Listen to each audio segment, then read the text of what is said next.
අපි හැමෝම රැට නිදාගන්න යද්දි කරන අන්තිම දේ මොකද්ද? ෆෝන් එක චෙක් කරන එක. අපි එලාම් එක තියනවා, මැසේජ් බලනවා, TikTok එකේ උඩට පල්ලෙහාට යනවා. අන්තිමට නිින්ද යනකොට ෆෝන් එක තියෙන්නේ කොහෙද? එක්ක කොට්ටේ යට. නැත්තම් ඇඳ විට්ටමේ. එහෙමත් නැත්තම් ඔළුව ගාවම තියෙන ස්ටූල් එක උඩ. අපි හැමෝම අහලා තියෙන කතාවක් තියෙනවා. පුතේ, ෆෝන් එක ඔළුව ළඟ තියාගන්න එපා, පිළිකා හැදී. ෆෝන් එකෙන් එන රේඩියේෂන් වලින් මොලේ සෛල මැරෙනවා. මේ කතා ඇත්තද? ඇත්තටම අපි මේ නිදාගන්නේ කාල බෝම්බයක් බදාගෙනද? ඔබේ ෆෝන් එකෙන් නිකුත් කරන තරංගවලට ඇත්තටම පුළුවන්ද ඔබේ මොළය මයික්‍රෝවේව් එකක් ඇතුලේ තියෙන බිත්තරයක් වගේ තම්බන්න? අද පොඩ්ඩක් හිතන්න වීඩියෝවෙන් අපි කතා කරන්නේ ෆෝන් එක ළඟ තියාගෙන නිදාගත්තම ඔබේ ශරීරයට සිදුවන විද්‍යාත්මක ක්‍රියාවලිය ගැනයි.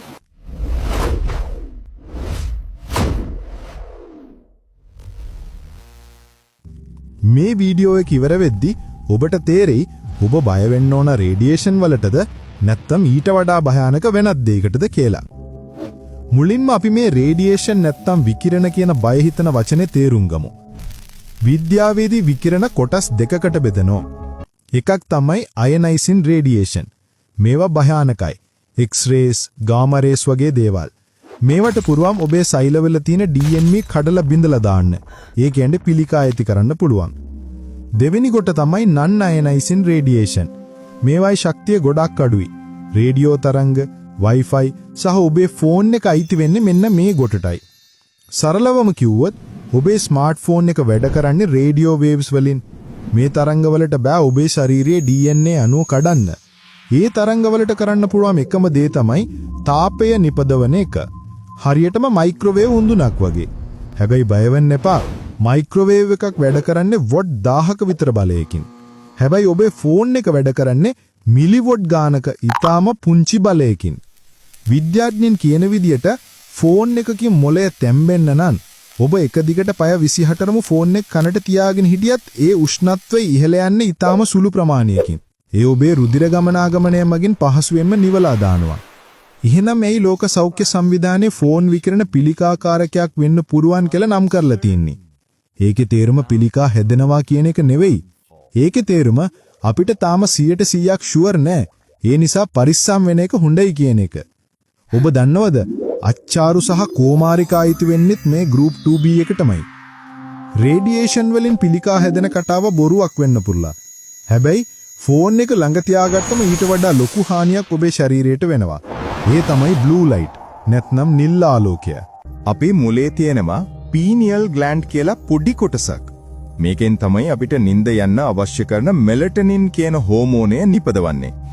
සාමාන්‍යයෙන් ඉර බැසගෙන එනකොට කළුවර වැටෙනකොට මොලේ දැනගන්නවා දැන් රෑ වෙලා නිදා ගන්න ඕන කියලා. එතකොට මෙලටොනින් නිපද වෙනවා. නමුත් ඔබ රෑ 11ට 12ට ඇඳට වෙලා ෆෝන් එක දිහා බලන් ඉන්නකොට මොකද වෙන්නේ? ෆෝන් එකෙන් එන සැර නිල් එළිය නිසා ඔබේ මොලේ රැවටෙනවා. මොලේ හිතන්නේ තාම දවල් ඉර පායලා තියෙන්නේ කියලා. එතකොට මෙලටොනින් නිෂ්පාදනය එකපාරටම නවතිනවා. ප්‍රතිඵලය ඔබට නිින්ද යන්නේ නැහැ. නිින්ද ගියත් ඒක ගැඹුරු නිින්දක්. ඩීප් ස්ලීප් නෙමෙයි.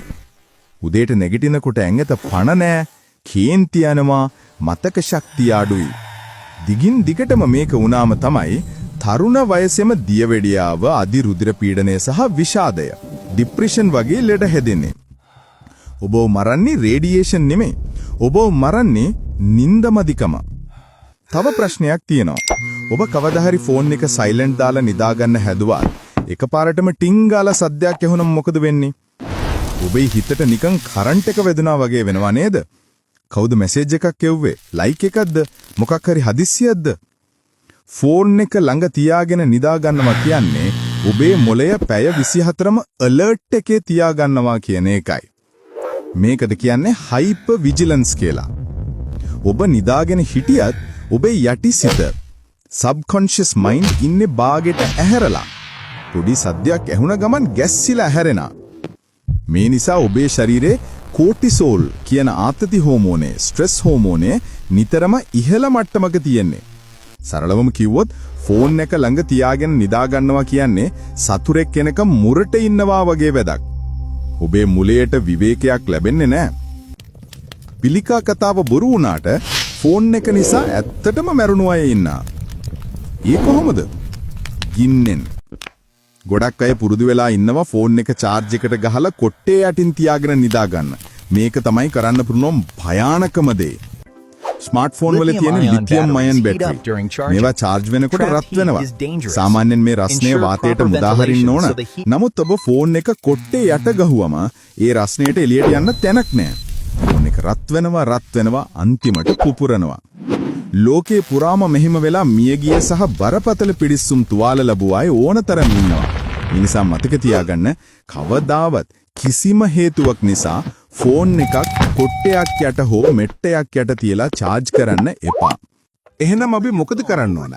හෙට ඉඳන් ෆෝන් එක විසි කරන්නද? නෑ. මෙන්න විද්‍යාත්මක විසඳුම් 3ක්. 1. මීටරයේ නීතිය. ඔබක ෆෝන් එක නැතුවම බැරි නම් අඩුම තරමේ එය ඇඳෙන් අඩි 3ක් මීටරයක් ඈතින් තියන්න. විකිරණවල බලය දුර වැඩි වෙද්දී වේගයෙන් අඩු වෙනවා. ඉන්වර්ස් ස්ක්වයර් ලෝ.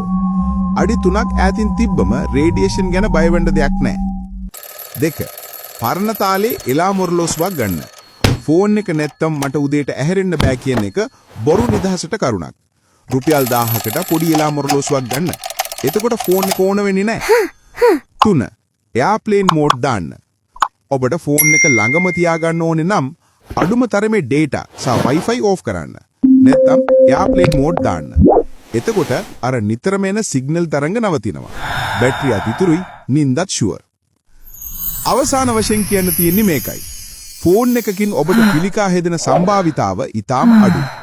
ඒ ගැන අනවශ්‍ය බියක් ඇති කරගන්න එපා. නමුත් ෆෝන් එක නිසා ඔබේ නිින්ද නැති වෙලා මානසික ආතතිය වැඩි වෙලා ඔබ ලෙඩෙක් වෙන්න තියෙන සම්භාවිතාව 100%යි. ඔබේ මොලේට රැටවත් නිදහස දෙන්න. අද රෑ ඉඳන් ෆෝන් එක පැත්තකින් තියලා නිදාගන්න try කරන්න. උදේට දැනෙන වෙනස අනිවාර්යයෙන්ම ඔබට තේරෙයි. මේ වීඩියෝ එක වැදගත් කියලා හිතෙනවනම් හැමදාම ෆෝන් එක බදාගෙන නිදාගන්න යාළුවට ෂෙයා කරන්න. තාක්ෂණීය බුද්ධිමත්ව පාවිච්චි කරන්න. ඊළඟ වීඩියෝ එකකින් හමු වෙමු. පොඩ්ඩක් හිතන්න.